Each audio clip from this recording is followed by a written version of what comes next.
Ce ministre n'a pas validé ce projet. Mais dans ce pays, d'autres jeunes vont venir encore t'insulter parce que tu dénonces ça. C'est dans ce pays.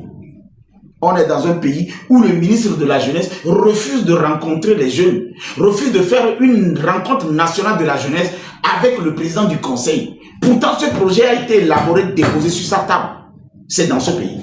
Mais il préfère monter des cordes à sauter, danser, jouer, comme on appelle la personne qui est sportive. Oui, dans ce pays. Pourtant, on peut régler le problème de la jeunesse sans même faire des cordes à grimper, sans même faire des inaugurations, sans même, comment on appelle, faire, je ne sais pas, du sport. On est dans un bureau, on écrit des projets qui émergent, ou bien on donne suite à des projets qui émergent. Mais on est dans un pays où l'égoïsme a pris le dessus, où le ministre, même de la jeunesse, n'arrive pas à accepter des projets de jeunesse qui impactent son ministère pour qu'il soit bien vu. Non, il préfère être entouré des jeunes qui ne réfléchissent pas, des jeunes qui ne peuvent pas le contredire, les jeunes qui n'ont pas de projet, des jeunes affamés, des bénis, oui. C'est dans ce pays. Et tu vas voir d'autres jeunes en train de te critiquer. Pourtant, tu es en train de défendre leur cause. On est dans un pays où M. Faure Essoz-Mini Assimbe a tout fait, mais les 20 dernières années, personne n'a compris l'importance de ce monsieur.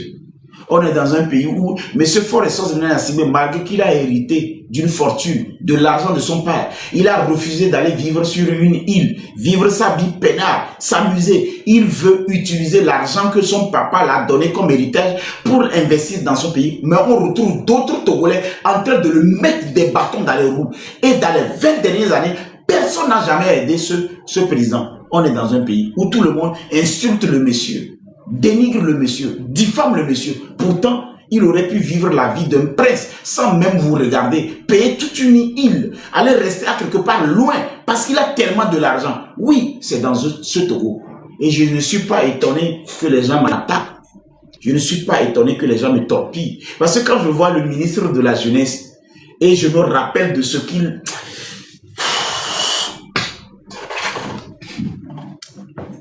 Il n'y a pas tort, Bruno. Ah bon? Pas toutes les choses qu'on dit, je vais me taire. Et fipoder les Duyanti.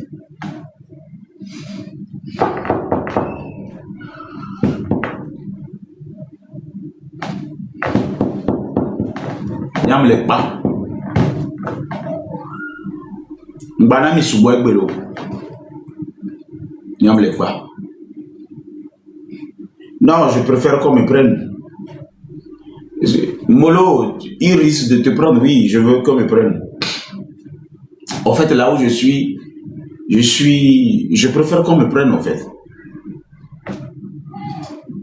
Quand tu vois quelqu'un qui fait ce que je suis en train de faire, ça veut dire qu'il n'a plus rien à perdre. C'est toi qui n'as pas compris. Il n'y a pas plus courageux que celui qui n'a plus rien à perdre. Hein. Si on me prend aujourd'hui, qu'est-ce que moi j'ai? Rassure-toi, je sais ce que je suis en train de faire. C'est fini. On dit, il n'y a pas plus courageux que celui qui n'a rien à perdre. Moi, je n'ai pas de maison, cher ami. Je n'ai pas de maison, je n'ai pas une postérité, je n'ai pas de patrimoine. Moi, quand on me prend aujourd'hui, moi, j'ai quoi à perdre? C'est fini. Je sais ce que je suis en train de faire. Je suis en train de me jeter à l'eau pour une dernière fois. Cette semaine, ça va être grave. Je vous ai dit, je ne vais pas baisser les bras. Je suis arrivé à un niveau où je dois aller du plus haut. Vous passez, ça fait mal que M. Amron puisse insulter le président du conseil, le traiter de vaurien, d'apprenti maçon, de n'importe quoi. Et aujourd'hui, qu'on voit d'autres jeunes en prison et d'autres leaders politiques en prison, et pendant que ce jeune est en train de se pavaner sur la route, comme s'il y a un Togolais plus qualifié qu'un autre. Je suis désolé. Tout le monde ne peut pas être l'enfant d'un colonel. Tout le monde ne peut pas être de Pia. Tout le monde ne peut pas être ici du village du président. Mais tout le monde peut être un Togolais, peut être Kabier, peut être Mango. Ça me fait juste mal. Alors moi, je n'ai plus rien à perdre. Tout ce que je vais faire dans cette semaine, c'est de défier ce qu'on peut défier dans l'honnêteté. Je suis en train tout simplement de vous dire, je ne peux pas être le premier responsable que moi je pleure. que je gémis et que d'autres se moquent de moi et que la personne qui a fait ça soit en liberté et est plus financée que nous qui avons défendu la personne qu'on intimidait. Et Fipodé. Mais aucun jeune ne va comprendre. Ces abrutis vont dire tu es jaloux de lui. Ces toqués vont dire mais tu ne comprends rien. C'est eux qui vont venir encore en commentaire nous ridiculiser. Vous pensez que c'est normal d'insulter le chef d'un pays? Moi je me sens mal parce que le premier responsable est notre valeur. C'est le premier Togolais. C'est le ministre des armées. C'est le premier magistrat. C'est le chef suprême des armées. Et qu'un individu Togolais comme moi, qui chie, qui pisse, qui a les mêmes droits, qui a les mêmes devoirs que moi, puisse faire ça à l'autorité et qu'il soit en liberté, en train de se promener, malgré qu'il y a d'autres en prison en ce moment, ça veut dire qu'il y a de la discrimination. Moi, je n'ai plus rien à perdre. J'aime M. Faure et Sosmane Yassimbe, c'est pourquoi quand Amron l'a insulté, j'ai pleuré. Amron a lui-même, il a dit, mon cousin a pleuré. Mais est-ce que ces autorités ont vu quand je pleurais? Quand je pleurais parce qu'Amron a insulté le président Faure et Sosmane Yassimbe, est-ce qu'ils ont vu ça? Non, ils n'ont pas vu ça. Ils sont des personnes qui aiment les délinquants, des bandits, des voleurs. On est dans un pays où on aime celui qui est un délinquant, un bandit, qui insulte, qui diffame, qui défie l'autorité. Ils sont comme ça. Et que pendant que le délinquant est promu, le bandit est promu, celui qui est correctement bon, il est considéré de faible, de moins que rien. Vous pensez que c'est normal? Vous pensez que moi j'ai quelque chose à perdre? Vous savez, si moi aujourd'hui, on m'arrête demain, est-ce que j'ai une maison? Rien à foutre. Mon garçon aura 16 ans demain. Mon fils est né un 10 mars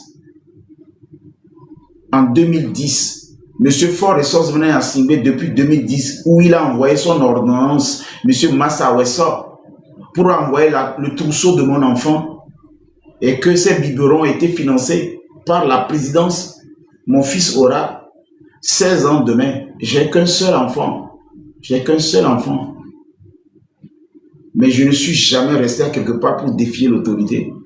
Mon fils aura 16 ans demain. Sa maman ne m'a jamais réclamé un franc. Sa maman ne m'a jamais réclamé un franc pour scolariser mon enfant. Sa maman m'a regardé droit dans les yeux et dit, je n'ai pas besoin de ton argent.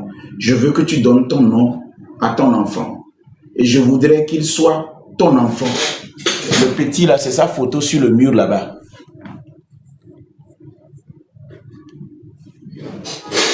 Il est en costume là-bas. Demain, c'est lui là-bas.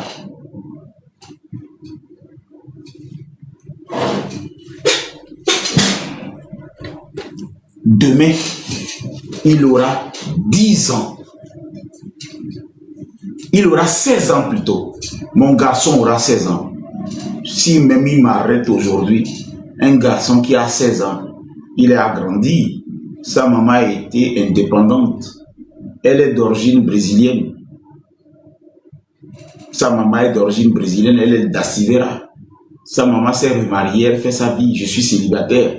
Je continue pas à chercher pour moi. Mais mon fils, il a 16 ans. Nos balèmes sortant, je n'ai plus rien. Au moins, ils m'ont arrêté pour la justice, l'honnêteté. Je n'ai pas été manipulateur. Nouvelle lem gakeme tunya tepe kakaolem. Vomtele Amron, qui est traité à Megambe apprenti maçon, vaut rien. Nombe tele ouais fiombe nyakene gleleme. Azu du protobe vaut rien. Azube maçon, apprenti maçon. Yé, on l'a en liberté, on l'a trop jogano. On l'a mêlé que les peuples, mais les normal, moi je n'ai plus rien à perdre. Celui qui n'a rien à perdre est plus courageux que l'armée. Je suis indigné. Je suis juste indigné. Parce que quand j'étais en train de corriger Amron, il m'a dit, Monsieur Faure et Sosmane Yassimbe, c'est lui-même qui a donné des instructions pour qu'on ne te reçoive pas. Parce que Monsieur Faure et Sosmane Yassimbe, c'est du cosmétique. C'est un manipulateur, c'est quelqu'un qui ne dit jamais la vérité. En public, il te donne l'impression qu'il t'aime, mais dans les couloirs, il ne t'aime pas. C'est ce que Amron m'a dit. Mais j'ai pleuré, je l'ai corrigé. C'est ce que Amron m'a dit. Monsieur Ford et Sozone Yassime, c'est du cosmétique. Il ment. C'est lui-même qui a donné des instructions pour que tes projets ne soient validés. Il a été clair sur le Parlement. Amron me l'a dit. Mais j'ai dit à Amron, même si le président du conseil a donné des instructions qui n'ont pas abouti, ça ne fait pas de lui un menteur. Peut-être les collaborateurs n'ont pas été à la hauteur. Mais il a dit non, que c'est le patron, c'est lui-même qui a donné des instructions. Si ce monsieur Amron aujourd'hui est en liberté, pendant que d'autres coupissent en prison, pendant que d'autres ont fait 6 ans, 8 ans, pour n'avoir pas dit un dixième de ça, ça veut dire qu'à quelque part, je suis fou. Et si moi je peine à trouver maintenant un contact, et que les gens se moquent de moi, même si vous m'arrêtez, est-ce que j'ai une maison? Non. Ils se moquent déjà de moi parce que j'ai fait 20 ans avec M. Ford, je n'ai même pas de maison. Je n'ai même pas de, comment on appelle, de salaire. Je n'ai même pas de boulot. Aucun de mes projets n'a été financé. Alors quand on m'arrête demain, moi j'ai quoi à perdre? J'ai une maison. J'ai des voitures. C'est quoi le patrimoine que j'ai? Je n'ai rien. Parce que c'est eux qui financent encore Rodako. C'est eux qui financent les Raoul. C'est eux qui tolèrent les personnes qui m'ont sali. On ne veut pas les arrêter pour me dédommager. Ils sont conscients qu'ils veulent me humilier, ils veulent me honir, ils veulent que je sois ridiculisé. Sinon, on ne peut pas faire 20 ans avec M. Ford et Sozone Yassime et être en location, sachant très bien que certains patrons, parrains, ont des maisons à ne pas faire quoi avec. Ce n'est pas M. Ford et Sozone Yassime qui doit me donner une maison. Ce n'est pas à lui de m'accompagner. C'est les personnes qui ont profité de nous pour faire la promotion de la politique du PR, pour garder leur portefeuille, leur chaise, qui doivent nous soutenir. S'ils ne l'ont pas fait, c'est parce qu'ils veulent qu'on nous humilie. C'est parce qu'ils veulent qu'on soit ridicule. C'est eux qui financent maintenant ces personnes pour nous honir. Parce qu'on arrive à leur dire la vérité. Ce n'est pas M. Ford et Sozone Yassime mon problème. Je ne vais jamais manquer du respect à M. Ford et Sozone Yassime. Je ne vais jamais jeter de la discrédit parce que M. Ford et Sozone Yassime ne m'a jamais sollicité. Mais il m'a remercié parce qu'il m'a vu, il m'a dit merci pour tout ce que vous faites pour moi. Parce que ces barons, ces patrons, ces parents,